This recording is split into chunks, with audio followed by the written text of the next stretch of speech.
With so many people living in urban environments nowadays, it's inevitable that weird stuff is going to happen. But some of that weirdness leaves behind mysteries that not even Sherlock Holmes could solve. From pursuers in the sky to a phone number you should never call. Grab your magnifying glass as we puzzle our way through some of the strangest urban mysteries that nobody can solve.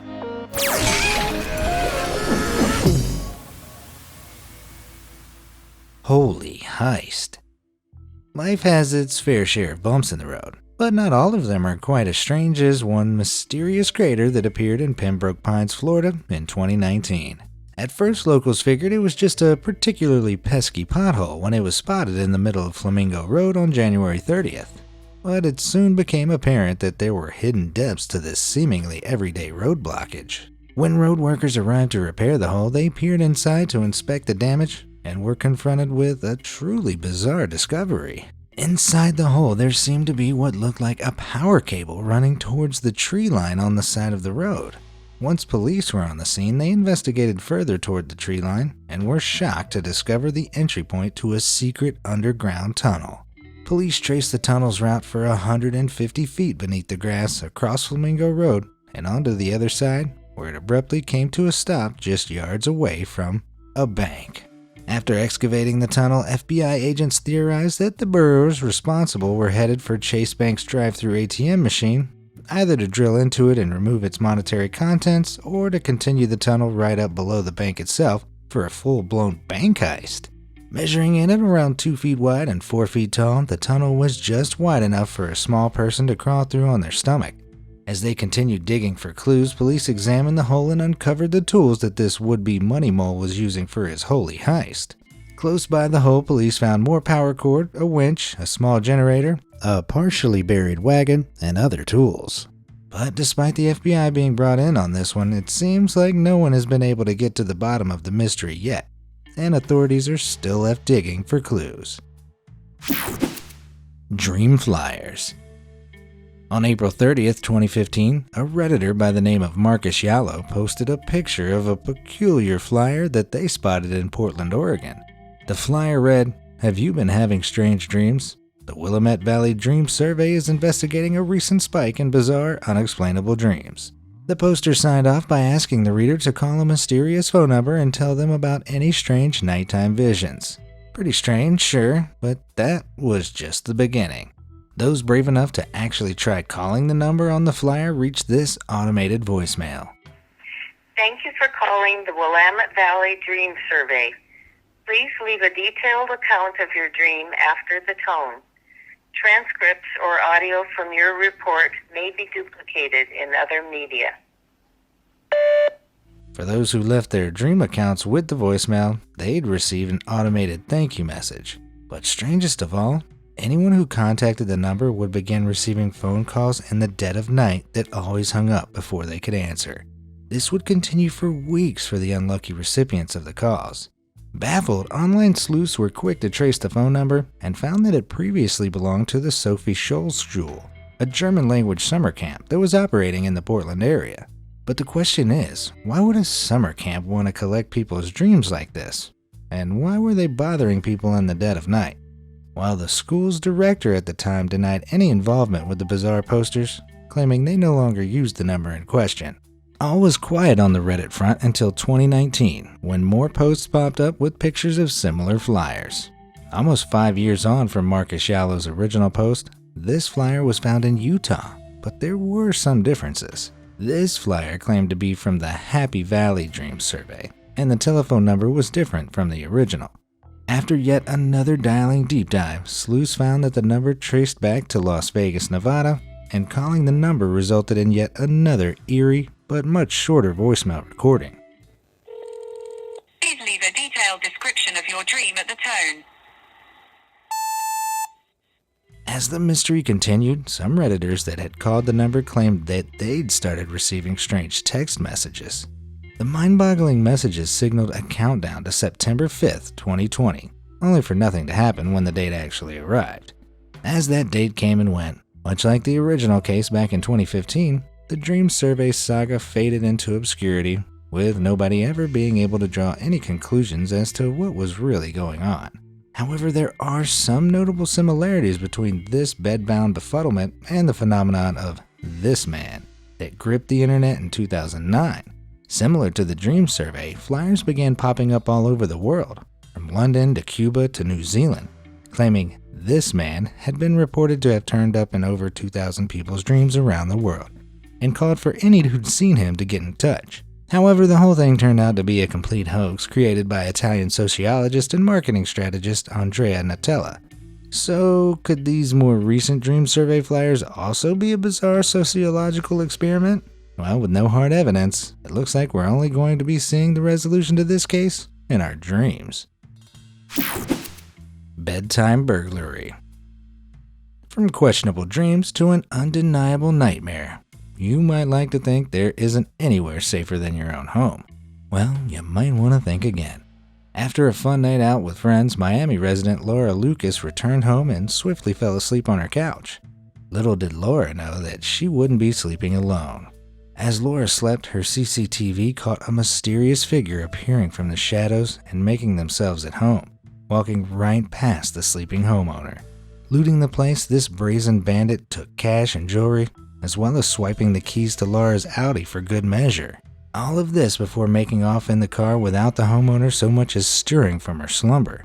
Meanwhile, Laura's dog Cooper failed his guard duties, instead seeming stoked to find a new friend to play with. Despite ample CCTV evidence, Laura still has absolutely no idea who this burglar could have been, and with no resolution shared publicly since, it seems neither do the cops. Strangest of all, while you might think that long black hair is pretty distinctive, Laura's pretty convinced that the looter was actually a man dressed as a woman, which only widens the pool of potential suspects. If you ask me, I think it was an inside job. I'm looking at you, Cooper. Crypto sculpture. At the headquarters of the CIA in Langley, Virginia lies an unsolved mystery that's simply begging to be solved. In the grounds of the complex is a mysterious sculpture that goes by the name of Kryptos. Created by artist Jim Sanborn. Unveiled on November 3, 1990, the main component of Kryptos consists of a wavy copper screen covered with 1,800 characters that contains secret encrypted messages. Despite the fact that many of the world's sharpest minds walk past this mystery on their way to work, no one could initially make heads or tails of what it was supposed to mean. 8 years after Kryptos' unveiling, CIA analyst David Stein cracked 3 of the sculpture's 4 coded messages, with just a pencil and paper after spending around 400 hours working on his solution. A year later, California computer scientist Jim Gillaghy announced that he had also cracked the same 3 sections using a computer and got the same answer as David. The first section's message was revealed to be as follows: "Between subtle shading and the absence of light lies the nuance of illusion." Pretty dark and mysterious, right? The second and third passages were much longer and more cryptic in their meaning, though their messages remained focused on the themes of secrecy, discovery, and the gathering of intelligence, with the third passage in particular being an account of the opening of Tutankhamun's tomb. Despite the amazing stroke of cryptographic genius required to crack the first 3 sections, the fourth and final sections of Kryptos remains unsolved as of 2022. Numerous code experts out there have tried and failed to crack Jim Sanborn's mystery using the most extensive index of code cracking methods known to man. People have tried using Morse code, typing the letters into a World War II Enigma machine, and some have even studied the placement of rocks and other elements in the courtyard where the sculpture stands for potential mathematical clues. But no dice. There's a whole Kryptos community with thousands of members made up of professional codebreakers, students, and regular folk with a passion for ciphers, all diddling away to find the answers to the final passage. About once a year, members of the Kryptos community come together to do everything possible to squeeze a clue out of Jim while he dodges their questions. Thankfully for Jim, he's got a pretty good poker face and has no intention of revealing too much, although he has said that the answer to Kryptos is locked away somewhere in a safe deposit box. The final section contains 97 characters, which Jim has provided some clues as to how to decipher. In November 2010, he revealed that the 64th to 69th letters in the passage become Berlin after decryption. Then, in November 2014, Jim told a reporter at the New York Times that the 70th to 74th letters in the passage deciphered to spell clock. And in 2020, he divulged that the letters in positions 22 to 34 decrypt to east-northeast, But even though those clues have still been unable to spark a solution, Jim remains tight-lipped. But while the Cryptos code may seem uncrackable, the solution to your daily boredom doesn't have to be. Simply sleuth your way over to those like and subscribe buttons to crack open great content every day. Now, keep your thinking caps on as we get back to some more mysteries. Baked Bean Bandit. Those of you who caught the previous episode in this series might remember when we talked about the perilous potato phantom of Jackson, Mississippi. Well, this time we're heading across the pond for a truly bean-boozling case of mealtime madness that falls into a similar category. The quiet village of Wannersh in Surrey, England is home to just 3,400 residents, one of which has an affinity for pranks of a pretty unusual nature. While most pranksters opt for eggs as their food weapon of choice, another British breakfast regular was on the menu in this case. In August 2021, villagers were terrorized with baked beans poured through their letterboxes, onto their doorstep, and smeared all over their cars. The horror! As neighbor turned on neighbor, villagers suspiciously eyed each other's grocery store carts, scouring for any suspicious bean activity. Local police stepped in and posted the sauciest crime scene photos I've ever seen on their Facebook page. A pile-up of discarded cans alongside a gray car with sauce dribbling down the driver's side window, leaving a gruesome orange smudge. In hindsight, perhaps this all could have been hashed out over a village-wide brunch, but since no one has come forward to spill the beans on this case, it looks like this unsolved mystery will have to be shelved until further notice. The Hollandwell Incident. The town of Kirkby in Ashfield in Nottinghamshire, England was once the sort of place where nothing much ever happened. However, that all changed in a truly bizarre manner on Sunday, July 13th, 1980. On that summer day, the Hollandwell Show, an annual event held at the Hollandwell Showground near Kirkby in Ashfield, was underway. As part of the event, there was going to be a junior marching band competition with around 500 children from 11 different marching bands. When the morning of the event arrived, children traveled in from up to 40 miles away just to be in the showcase. As they arrived, some of the children began complaining that they were tired and uncomfortable, which their responsible adults understandably attributed to their long journey and nervousness about performing. However, at around 10:30 a.m., band members began to collapse, and bizarrely, it seemed as though the fainting was contagious. Child after child fell like dominoes all over the Hollandwell Showground, with witnesses claiming that children were catching their friends as they fell, only to tumble down with them moments later.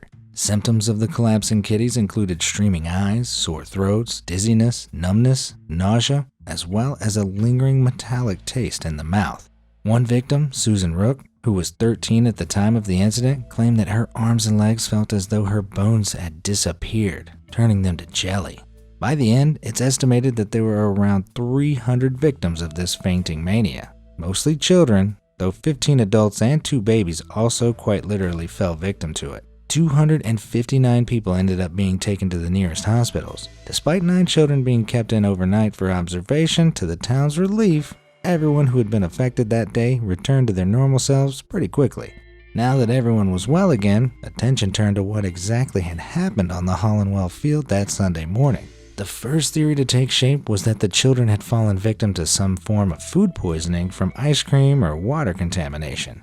Soon, though, another theory took shape, that an invisible gas cloud descended on the event, created by pesticides which had been sprayed nearby. After an investigation by the Ashfield District Council into this claim, it was found that a pesticide called tridomorph was indeed recently sprayed on fields in the immediate area. In 2000, the British government actually banned the use of tridomorph after it was found to be moderately harmful to humans. Incidentally, one of the side effects from exposure to tridomorph is inflammation of the eye, which would explain the streaming eyes of the children in Hollandwell. Fitting as this seems, it was never officially determined to be the cause of the curious incident. But another theory is that this was a case of mass hysteria. This idea was first put forward just one day after the outbreak by Dr. John Nicholson, a spokesman for the British Psychological Society. He posed that the widespread anxiety of performing may have culminated in a psychological effect that was passed from child to child as they psychologically mirrored the behavior of their peers. But then what about the babies and adults who also fainted? Altogether, too little is known about the rare phenomenon of mass hysteria to say that that was the case for certain. So as the decades pass, it seems the beat of this marching band mystery marches on into darkness. LAX Jetpack Mystery. While it might be known as the City of Angels, I don't think air traffic control quite anticipated the call about a flying humanoid they received from pilots over Los Angeles on August 30th, 2020. Tower, American 1997, we just passed a guy in a jetpack. And Skywest 360, and we just saw the guy pass by us. JetBlue 23, use caution. Person in a jetpack reported 300 yards south of the LA final at about 3,000 feet. JetBlue 23, we're heard. You're definitely looking. Only in LA. Stranger still, similar sightings of a Los Angeles-based jetpack riding menace were reported in October 2020 by an aircraft crew, this time at 6,000 feet, and again by a Boeing 647 pilot who saw one 5,000 feet above LA in July 2021. This time, they even got a picture. While the sights are bizarre on their own, they're also pretty head-scratching, not only because jetpacks aren't exactly common, but also because, as LA-based company Jetpack Aviation claims, there aren't many jetpacks with enough fuel capacity to fly a rider to 3,000 feet and land safely back on the ground. The most likely theory behind these odd incidents is that these jetpacking freestylers weren't actually alive. And no, I don't mean the riders had just chosen an unconventional funeral method. In November 2021, an LA police helicopter captured another odd sight. This UFO wasn't a jetpack, but a balloon effigy of Jack Skellington from The Nightmare Before Christmas. The balloon does look a little like a man cruising in a jetpack from afar, so cases of mistaken balloon identity may have been responsible for the previous jetpack sightings too. However, with no way of confirming the truth, I guess we'll just have to wait and see if the mystery jetpack cruiser of Los Angeles returns, and if he does, see what happens if we try to pop him. Black Copter Conspiracy. Can you imagine how scary it'd be if you found yourself being relentlessly pursued by a helicopter for no apparent reason? Well, on May 7, 1994, it's reported that a black helicopter pursued a young teenage boy for 45 minutes on the outskirts of Harahan, Louisiana. Unable to run any further, the boy claimed that the men inside the helicopter descended from the aircraft and pointed guns at him, before abruptly reboarding and flying away. A week later, a group of people traveling in a car in Washington had a similar experience when they too were pursued by a black helicopter. Unable to escape, the travelers witnessed armed men in dark uniforms coming down a rope ladder before inexplicably retreating, much to the confusion of those in the car. Now, without being able to back up the claims of the witnesses in these cases, it might seem easy to dismiss these stories, but the presence of mysterious black helicopters has been reported a surprising number of times across the USA. Unmarked black helicopters have even been spotted over major cities, unnerving residents as seen here in Lower Manhattan in April 2018.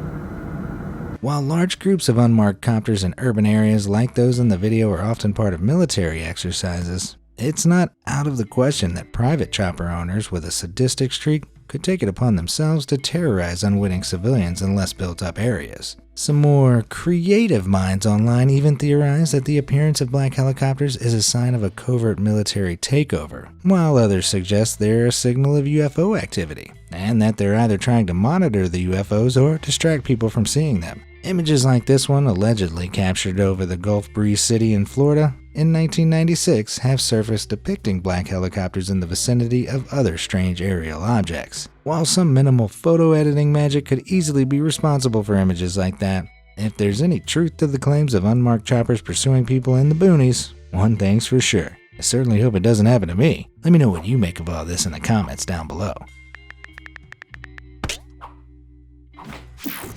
Oakville Blobs. Old Mother Nature certainly likes to keep us on our toes, bringing bright sunshine one minute and thunderstorms the next. In Oakville, Washington, clouds fill the sky on a pretty regular basis, bringing rain some 157 days out of every year. So when it began drizzling in the early hours of August 7, 1994, nobody batted an eye. The downpour began at around 3 a.m., the same time that local police officer David Lacey was out driving a routine patrol with a fellow officer. Accustomed to Oakville's drizzly disposition, David flicked his finger to start the windshield wipers, but he quickly realized that this wasn't an ordinary rainstorm. As the wipers got to work, the rain began smearing greasily all over the window, to the point where Officer Lacey couldn't see the road in front of him. Hastily pulling into a nearby gas station, David and his colleague got out to inspect the substance that had drenched the car. Examining the sludge that masked the windscreen, David found that it was mushy, almost like Jell-O, and it slopped between the officer's fingers. He realized the downpour had deposited countless gelatinous translucent blobs all over the place, each one just about half the size of a grain of rice. While no photos of the substance appear to exist online, those who witnessed the downpour claimed these globular things, salamander eggs, are the closest thing they can compare it to. We've seen some pretty extreme cases of weather here at Be Amazed, but this apparent jelly hailstorm, which probably looked something like this, was something else. So what was going on? Well, no one's quite sure. Over the course of 3 weeks, the odd blobs fell a further 5 times, with even stranger results. After another globular downpour, one local resident, Sonny Barcliffe, found her elderly mother, Dottie, lying on the floor suffering from dizziness and nausea.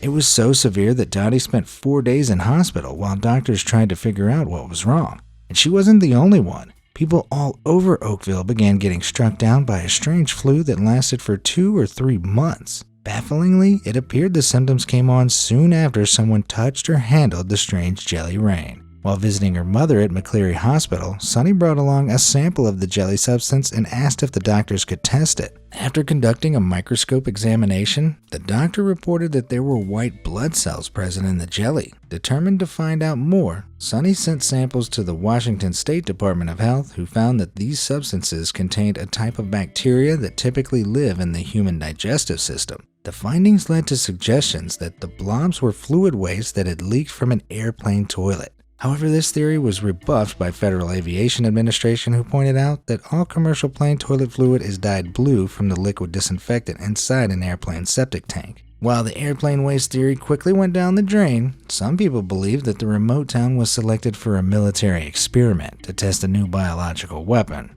Though, of course, no real evidence was offered up to support this. A slightly more grounded spin on this idea, meanwhile, proposed that military bombing tests in the relatively nearby Pacific Ocean blew a school of jellyfish to smithereens so thoroughly it caused their remains to merge with a passing rain cloud headed for Oakville. While the military confirmed that they were conducting bombing runs over the Pacific Ocean in August 1994, they denied any involvement with the mysterious substance. Another theory suggests the Oakville blobs are an example of a phenomenon known as star jelly. The star jelly phenomenon has been observed throughout history and describes the sudden, seemingly inexplicable appearance of a range of mysterious gelatinous substances. While these substances have been attributed to paranormal causes in folklore, they're often in reality caused by frog spawn masses or byproducts produced by certain strains of bacteria. That being said, it still doesn't quite explain how the Oakville blob seemingly fell from the heavens all over Officer Lacey's windscreen, nor why they appeared to make locals ill. And if the town doctor's microscope findings were as accurate as he supposed, why were there human white blood cells in the jelly?